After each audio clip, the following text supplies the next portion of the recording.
నమస్తే అన్న. నమస్తే. అన్న పార్లమెంట్ ఎన్నికలు రాబోతున్నాయి. మీది ఎక్కడ? మాది గుండ్లపోచంపల్లి మున్సిపాలిటీ. పార్లమెంట్ ఏది వస్తుందన్న? మల్కాజ్గిరి. మల్కాజ్గిరి.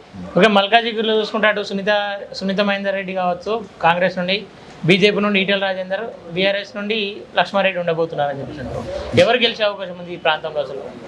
ఈసారి 100% ఈటెల రాజేందర్ గారు సుమారుగా 5 లక్షల పై మెజారిటీతో ఈరోజు మల్కాజ్గిరిలో గెలవబోతున్నాడు. ఎందుకు అసలు? ఎందుకంటే తనకున్న ఎక్స్పీరియన్స్ కావచ్చు, పరిపాలనా వ్యవస్థ గురించి తెలిసిన ఎక్స్పీరియన్స్ కావచ్చు, ఆయన సుమారుగా 3 సార్లు ఆయన ఆర్థిక మంత్రిగా ఉన్నాడు, ఒకసారి హెల్త్ మినిస్టర్గా ఉండే కరోనా పీక్ టైంలో. కాబట్టి అందరికీ పరిపాలన ఆయనకు తెలుసు కాబట్టి నేను అనుకుంటున్నా ఆయనకైతే భారీ మెజార్టీతో మల్కాజ్గిరి ప్రజలు గెలిపిస్తారని. కానీ ఈ ఏరియాలో చూస్తే ఒక్కరు కూడా బీజేపీ ఎమ్మెల్యే లేరు, మొత్తం బీఆర్ఎస్ ఎమ్మెల్యేలు ఉన్నారు. ఈరోజు బీజేపీ ఎమ్మెల్యేలు లేరని అంటారు, కానీ బీజేపీ ఓటు శాతం ఎట్లా పెరిగింది అనేది మీరు ఒకసారి అంచనా వేసుకోవాలి. గతంలో ఏం లేనప్పుడు కూడా సుమారుగా 4 లక్షల ఓట్ల వరకు పార్లమెంటు రావడం జరిగింది. ఈసారి ఈటెల రాజేందర్ గారికి అద్భుతంగా 10-12 లక్షల ఓట్ల వరకు ఈటెల రాజేందర్ గారికి వస్తుంది ఈసారి. కానీ కాంగ్రెస్లో గతంలో చూసుకుంటే కాంగ్రెస్ నుండి ఎంపీ అభ్యర్థి గెలిచిండు, ఎవరు? రేవంత్ రెడ్డి. ఆయన మూమెంట్ ఇంకా ఇక్కడ ఏం లేదా? రేవంత్ రెడ్డి గతంలో పోటీ చేసిండు, గెలిచిండు. ఆయన సుమారు 10,000 మెజారిటీతో ఏమో గెలిచాడు అనుకుంటా. ఆయన చాలాసార్లు కంప్లైంట్లు కూడా చేయడం జరిగింది పోలీస్ స్టేషన్లో, రేవంత్ రెడ్డి కనబడతలేడు అని చెప్పి కంప్లైంట్ చేయడం జరిగింది. ఆయన మల్కాజ్గిరి నుంచి పోటీ చేసి ఆయన మల్కాజ్గిరినే మర్చిపోయాడు మొత్తం. ఇక్కడ వ్యవస్థ ఇక్కడ ఏమవుతుంది ఆయనకు ఏం లేదు, ఆయన సొంత లాభం కోసం మాత్రమే ఆయన అది చేశాడు. రాష్ట్రంలో చూసుకున్నట్లయితే కాంగ్రెసే గెలిచింది, ప్రభుత్వం ఫామ్ చేసింది, దాని ప్రభావం ఏముండదు అన్న ఇక్కడ? ఏమాత్రం ఉండదు. ఇక్కడ దేశం నలుమూలల నుంచి ఇక్కడ జనాభా ఉంటారు కాబట్టి నేను అనుకుంటా కాంగ్రెస్ అయితే సెకండ్ ప్లేస్ ఉంటుంది. Second place. కానీ బీఆర్ఎస్ మల్లారెడ్డి వీళ్ళందరూ బలమైన ఎమ్మెల్యేలు ఉన్నారు, గతంలో మంత్రిగా కూడా చేసిండు. ఈయన ప్రభావం బీఆర్ఎస్ ఓట్లు పడేటట్టు కదా? మల్లారెడ్డి మొన్న స్టేట్మెంట్ ఇచ్చిండు, పోటీ చేస్తా మా కొడుకు నేనని. ఈరోజు మల్లారెడ్డి చేతులు ఎత్తేసి ఆయన ఇప్పుడు ఎక్కడ మీరు చూసే అభివృద్ధి కార్యక్రమాలకు కూడా ఆయన గ్యారేజర్ అవుతా ఉన్నాడు. ఈరోజు ఎక్కడ ఈ మేడ్చల్ ఆయన కాన్స్టిట్యున్సీలో తిరగలేని పరిస్థితిలో ఉంది. ఆయన క్యాడర్ని కాపాడుకునే పరిస్థితులు లేరు. ఈరోజు క్యాడర్ కూడా రకరకాల పార్టీల్లో, ఒకరు కాంగ్రెస్ అని, ఒకరు బీజేపీ అని, ఈరోజు రకరకాల పార్టీల్లో జాయిన్ అవుతా ఉన్నారు. ఆయన వాళ్ళని కూడా ఆపే పరిస్థితి లేదు ఈరోజు కార్యకర్తలు. ఇటు ఈటెల రాజేందర్ చూసుకున్నా నాన్ లోకల్ అని చెప్పేసి కొంతవరకు వినికిడి కూడా ఉంది కదా. గత 30 సంవత్సరాల నుంచి ఎంజాల్లో ఆయన స్థిరపడి ఆయన సొంత ఇల్లు ఉంది, అక్కడ పోల్ట్రీ ఫార్మ్స్ కూడా నడిపించింది 30 సంవత్సరాల నుంచి. ఆయన నాన్ లోకల్ కాదు, మనకి ఇప్పుడు ఆయన మాకు పొద్దున్న లేస్తే ఆయన అందుబాటులో ఉంటాడు ఇక్కడ మేము. కాబట్టి ఈటెల రాజేందర్కి అందరూ ఇక్కడ ఎప్పుడన్నా ఈ ప్రాంతానికి ఆయన రావడం చాలాసార్లు వచ్చిర్రు. గతంలో ఆయన టీఆర్ఎస్లో ఉన్నప్పుడు కూడా ఇక్కడ నుంచి లోకల్ వాళ్ళు వెళ్ళి అక్కడ ఆయన ఎక్కడున్నా కానీ ఆయనను పోయి కలిస్తే ఆయనతో చాలా పనులు చేయించుకున్న వాళ్ళు కూడా ఉన్నారు. హాస్పిటల్ కావచ్చు, ఎడ్యుకేషన్ సంబంధించిన సిస్టమ్ గురించి కావచ్చు, చాలాసార్లు అందరికీ ఆయన పేదలకు ఎప్పుడు అందుబాటులో ఉంటాడు, నిరంతరం అక్కడ ఆయన ఉంటాడు ఆయన. ఓకేనా? అంటే సెంట్రల్లో చూసుకుంటే బీజేపీ రావాలని చెప్పేసి అనుకుంటారు కదా మీరు, అసలు బీజేపీ ఎందుకు గెలవాలనుకుంటారు? బీజేపీ వల్ల జరిగిన లాభాలు ఏంటి అసలు? ఈరోజు బీజేపీ వాళ్ళ లాభాలంటే చెప్పుకుంటూ పోతే A to Z వరకు చెప్పొచ్చు. మీరు ఆయుష్మాన్ భారత్ ఈరోజు దేశంలో ఎక్కడ లేని స్కీమ్, ఇంతవరకు ఏ ప్రభుత్వం కూడా గతంలో ఏ ప్రభుత్వం చేయలేదు. ఈరోజు ప్రతి పేదవాడికి ఇన్సూరెన్స్ చేసుకోవాలంటే ఈరోజు 5 లక్షలు ఇన్సూరెన్స్ చేయాలంటే సుమారుగా 25 నుంచి 30 వేలు ప్రైవేట్ దాంట్లో పెట్టాలి. ఈరోజు నరేంద్ర మోడీ గారు ఏదైతే ఇది ఆయుష్మాన్ భారత్ స్కీమ్ ఇంప్లిమెంట్ చేసిండో ఈరోజు సుమారుగా 50 కోట్ల మందికి దాన్ని డైరెక్ట్ ప్రత్యక్షంగా దాన్ని ఫలం అందుకుంటారు ఈరోజు. అదేవిధంగా ఇప్పుడు గ్యాస్ కావచ్చు, ఉచిత గ్యాస్ కనెక్షన్లు ఇస్తూ ఉన్నారు. ఈరోజు పేదవాడు ఎక్కడ కట్టెలతోని ఆ కట్టెల పైన వంట చేసుకునే పరిస్థితి నుంచి గ్యాస్ పైన వంటలు చేసుకునే పరిస్థితి వచ్చారు. అదేవిధంగా ఇప్పుడు 3 తలాక్ కావచ్చు, మన రామ్ మందిర్ విషయం కావచ్చు. ఈరోజు రామ్ మందిర్ని కూడా దేశంలో ఎవ్వరూ ఊహించలేరు. ఎన్ని గొడవలు అవుతాయో, హిందూ ముస్లిం గొడవలు అవుతాయి అని చాలామంది నానా రకాలుగా ఎంతోమంది బ్లేమ్ చేయడం జరిగింది. దాంట్లో ఒక్కరంటే ఒక్కరు శరణాగతులు కాకుండా ఈరోజు రామ మందిర్ నిర్మాణమైంది అక్కడ.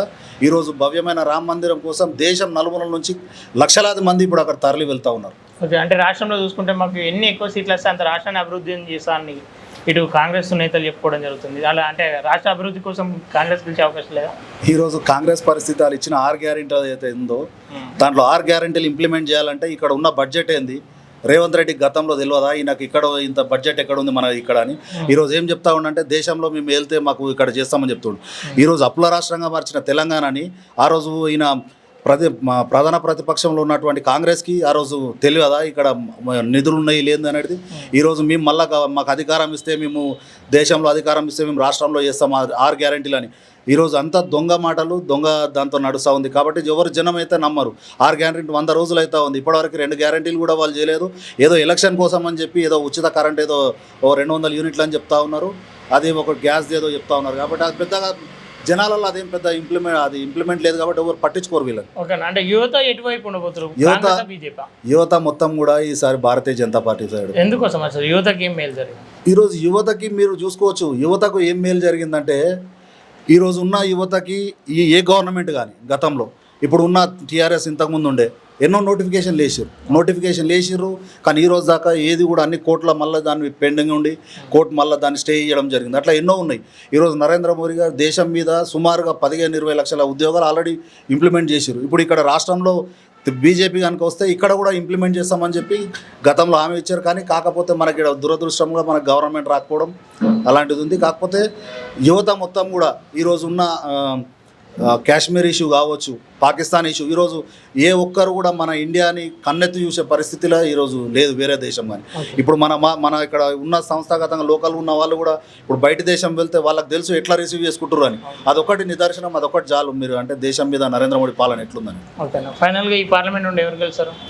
ఈటల రాజేందర్ గారు సుమారుగా 5 లక్షల మెజార్టీతో ఈరోజు ఇక్కడ గెలవడం జరుగుతుంది కంపల్సరీ, పక్కా, షూర్. ఓకేనా, థ్యాంక్ యూ. నమస్తే అన్న. ఎక్కడన్నా మీరు? మాది ఇక్కడ గుండ్లపోచంపల్లి. పార్లమెంట్ ఏది వస్తుందన్నా? మాది మల్కాజ్గిరి వస్తుంది.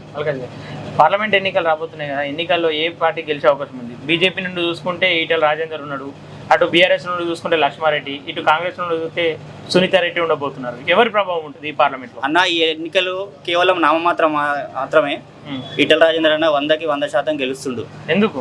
ఎందుకు గెలుస్తుండంటే ఆయనకున్న రాజకీయ అనుభవం, ఆయన మంచితనం, ఆయన టీఆర్ఎస్లో ఉన్నప్పుడు చేసిన కార్యక్రమాలు అవన్నీ కూడా ఆయనకు లాభం చేకూరే విధంగా ఉన్నాయి.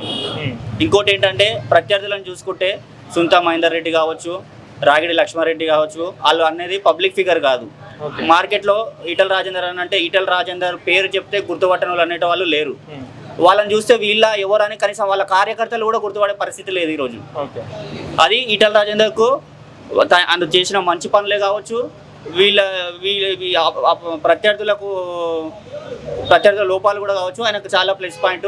ప్రజాబలం కూడా ఈటలన్నకు ఉండడం వల్ల 100% ఈటల రాజేందర్ ఆయన గెలుస్తుండు. కానీ గతంలో ఈ పార్లమెంట్ నుండి కాంగ్రెస్ గెలిచింది కదా, కాంగ్రెస్ బలం ఏముండదు ఇక్కడ. కాంగ్రెస్ గెలిచింది, మన రేవంత్ రెడ్డి గెలిచింది అనే మాట తప్పితే మల్కాజ్గిరి నియోజకవర్గం 7 అసెంబ్లీ నియోజకవర్గ వారిలో ఏ రోజు కూడా ఒక్క ఇనాగ్రేషన్ ప్రోగ్రామ్ కానీ ఫౌండేషన్ స్టోన్కి కానీ వచ్చిన దాఖలాలు లేవు.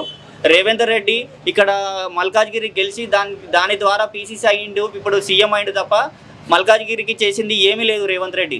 ఓకే, అంటే బీఆర్ఎస్ నుండి చూసుకుంటే మల్లారెడ్డి కావచ్చు, వివేకానంద కావచ్చు, అనేక మంది బీఆర్ఎస్ ఎమ్మెల్యేలు బలంగా ఉన్న వాళ్ళు ఉన్నారు. వాళ్ళు బలంగా ఉన్నమాట, వాళ్ళు గెలిచిన మాట నిజమే. కానీ వాళ్ళే కనుక ఉంటే మల్లారెడ్డి అనే వ్యక్తి ఆయన భూములు కాపాడుకోనికి, ఆయన కాలేజీలు కాపాడుకోనికే ఆయన తాపత్రయం పడుతుంది తప్ప వాళ్ళ కొడుకుకి ఇప్పుడు 10-20 రోజుల క్రితం భద్రారెడ్డికి వాళ్ళ కొడుకుకి టికెట్ ఇప్పిస్తా అని చెప్పి ఢిల్లీలో మొత్తం చెక్కర్లు కొట్టిన దాఖలాలు ఉన్నాయి. కానీ ఇప్పుడు ఈటల రాజేందర్కి టికెట్ కన్ఫర్మ్ అయిన సందర్భం నుంచి ఏ రోజు కూడా నేను నిలబడలేను, నాతో కాదు అని చెప్పేసి సైలెంట్ అయిపోయిన వ్యక్తి మల్లారెడ్డి గారు. ఆయనకు భయపడ్డ వ్యక్తి మల్లారెడ్డి గారు. దానికి ఈటల రాజేందర్ అనే వ్యక్తి బీఫామ్ వస్తుంది, ఆయనకు టికెట్ కన్ఫర్మ్ అయిన రోజులే మా మల్కాజ్గిరి ప్రజలందరూ కూడా ఆనందంగా మేము గెలిచిపోతున్నాము. బీజేపీ కార్యకర్తలే కానీ మామూలు ప్రజలే కానీ మల్కాజ్గిరికి ఈటల ఫర్ మల్కాజ్గిరి ఫర్ ఈటల అనే నినాదంతో ముందుకెళ్తున్నారు. ఇక్కడ కొంతమంది బీజేపీ నాయకులు ఇక్కడ నుండి టికెట్ రాని వాళ్ళు అంటే బాధకు గురై ఇక్కడ బీజేపీకి మద్దతు తెలిపారని చెప్పేసి కొన్ని వార్తలు వినిపిస్తున్నాయి. మన బీజేపీ జాతీయ పార్టీ, కేంద్రంలో అధికారంలో ఉన్న పార్టీ కాబట్టి ఆశావాదులు అనే వాళ్ళు చాలా మంది ఉంటారు. ఎవరికైనా ఉంటుంది, ఇన్ని రోజుల నుంచి పార్టీ కోసం కష్టపడ్డాం కాబట్టి పార్టీ నాకు టికెట్ ఇస్తే నేను గెలుస్తాను, కేంద్రంలో నరేంద్ర మోడీ చరిష్మాతోటి మేము గెలుస్తామనే ఆలోచనతోటి మేము నిలబడాలనుకున్నమాట వాస్తవమే. కాకపోతే ప్రతి ఒక్కరికి కూడా ఆలోచన ఉండే. ఇప్పుడు పార్టీ అయితే ఏదైతే ఈటల రాజేందర్కి టికెట్ అనౌన్స్ చేసిండో ప్రతి ఒక్కరిని కూడా ఈటల గారు కలుపుకొని వెళ్ళి అందరు కలుపుకొని వెళ్తారు, అందరు పనిచేసే విధంగా చేస్తారు. ఈటల గెలుపు కోసం ప్రతి ఒక్కరు కృషి చేస్తారు. కానీ రాష్ట్రంలో కాంగ్రెస్ ప్రభుత్వం ఉంది, కాంగ్రెస్ ప్రభావం ఏముండదు అంటే ఎంపీ ఎలక్షన్లకు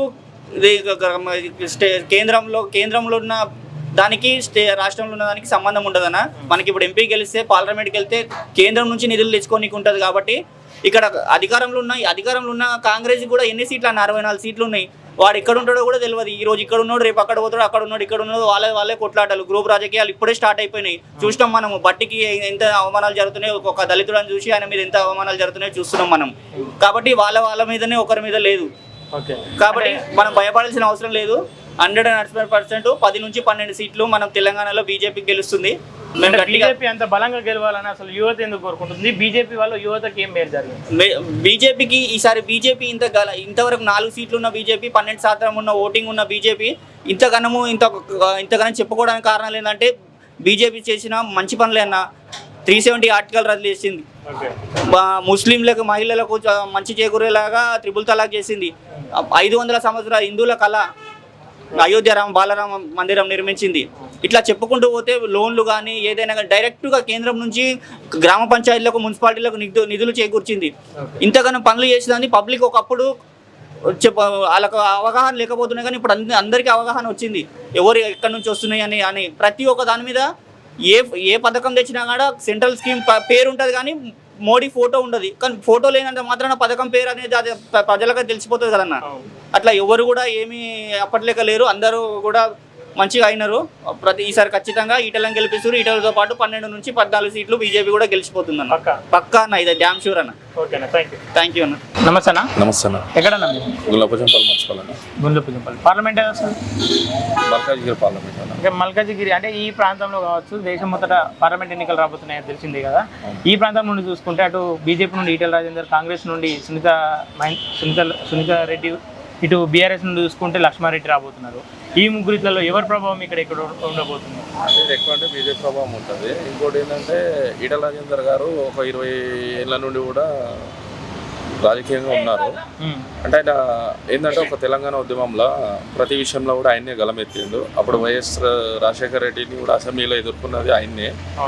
ఆ రోజు కూడా కేసీఆర్ అసెంబ్లీలో మాట్లాడలేదు వైఎస్ రాజశేఖర రెడ్డి గారితో, ఈటల రాజేందర్ గారే మాట్లాడారు. కాకపోతే మాకు ఫస్ట్ టైం అదృష్టం ఏంటంటే ఒక ఉద్యమకారుని 25 సంవత్సరాలలో కూడా అంటే ఈ ఏదైతే మల్కాజ్గిరి సెగ్మెంట్లో కూడా అంతా కూడా పట్టణ వాతావరణం ఎక్కువ ఉంటుంది.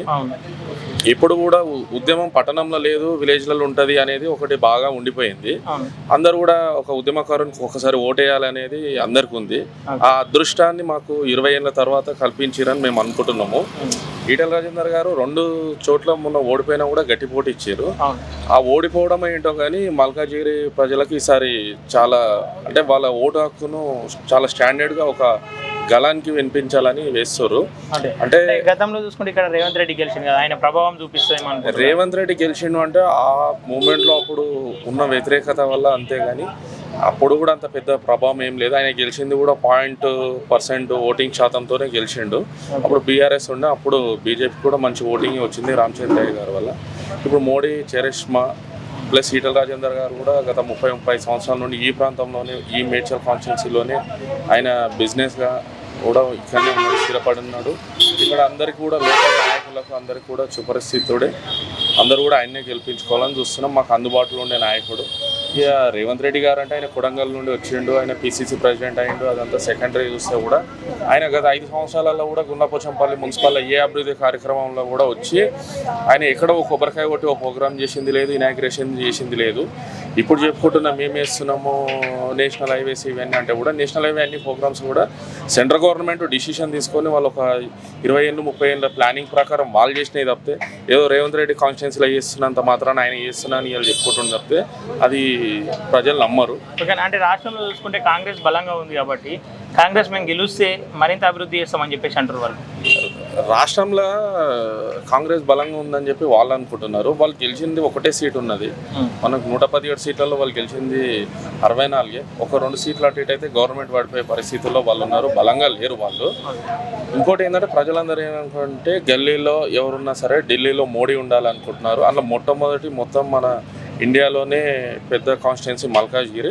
అలా మొన్న మోడీ గారి ప్రచారం కూడా ఫస్ట్ ఇక్కడ నుండే రోడ్ షో మల్కాజ్గిరి, ఢిల్లీలో నరేంద్ర మోడీ ఉండాలని. అంటే మనం గత 10 సంవత్సరాలు కాకుండా అంతకుముందు 10 సంవత్సరాలు చూసినా కూడా అంటే ఒక ప్రధాని ఉండి సొంత నిర్ణయాలు తీసుకోలేని పరిస్థితి ఉండే. అంటే వెనకాల ఎవరో ఉండి నడిపిస్తారు, ఆయన రోబో ప్రధాని అనేది మీ అందరికీ తెలిసిన విషయం, నేను చెప్పాల్సిన అవసరం లేదు. కానీ ఇప్పుడు ఏ నిర్ణయం తీసుకోవాల్సినా కూడా పుల్వామా దాడి విషయాలు కానీ 377 ఆర్టికల్ కానీ సిఏ మీద కానీ ఏ దాని మీద తీసుకున్నా కూడా మోడీ అనేది ఒక బలమైన శక్తిగా ఆయన ఇచ్చిండని అందరికీ తెలుసు. ఈరోజు ఈవెన్ ప్రపంచ దేశాలు కూడా మోడీ వైపు చూస్తున్నారు అనేది మనం రోజు పొద్దున్న చూస్తే అన్ని న్యూస్ ఛానళ్ళలో కూడా చూస్తున్నాం, మీ ఛానల్లో కూడా చెప్తున్నారు మోడీకి ఉన్న క్రేజు. దానివల్ల 100% ఢిల్లీలో ఫస్ట్ టైం అనుకుంటే హ్యాట్రిక్గా కూడా మళ్ళీ మోడీ గారు ప్రధాని అవుతారు. ఈసారి 400 సీట్లు పైబడి గెలుస్తారండి. ఇటు టీఆర్ఎస్ నుండి బీఆర్ఎస్ నుండి చూసుకుంటే లక్ష్మారెడ్డిని దించబోతున్నారని తెలుస్తుంది. ఆయన ప్రభావం ఈ ఏరియాలో ఏమైనా ఉంటుందా? లక్ష్మారెడ్డి అంటే కూడా మాకు ఇంతవరకు తెలియదు, అసలు ఇక్కడ ఎవరికి కూడా లోకల్గా తెలియదు. అంటే మీరు మీ బీఆర్ఎస్ అంటే వాళ్ళ సంబంధించిన నాయకులను అడిగినా కూడా తెలియదు, ఎవరికో కొంతమందికి తెలుసు.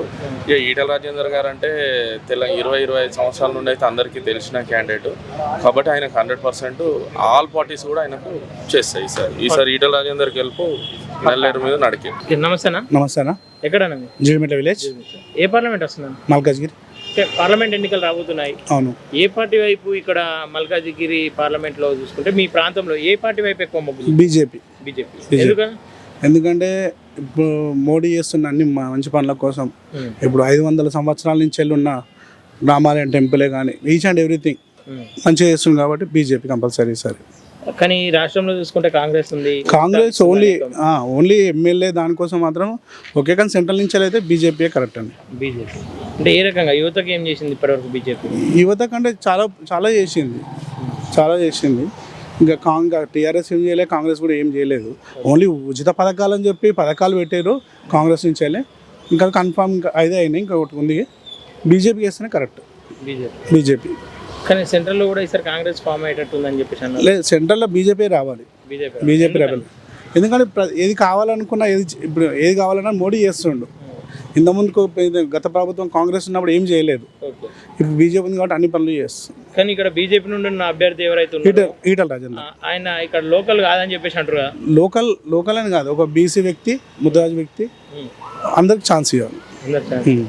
అంటే గతంలో రేవంత్ రెడ్డి ఇక్కడ పార్లమెంటు నియోజకవర్గం నుండి ఎంపీగా గెలిచిండు. ఆయన ప్రభావం చూపియదా ఈ ఏరియాలో? ఇప్పుడు బీజేపీకి కంపల్సరీ ఉందన్న, కాంగ్రెస్కి ఏం లేదు. ఇప్పుడు ఇక్కడ అయితే బీజేపీ కంపల్సరీ.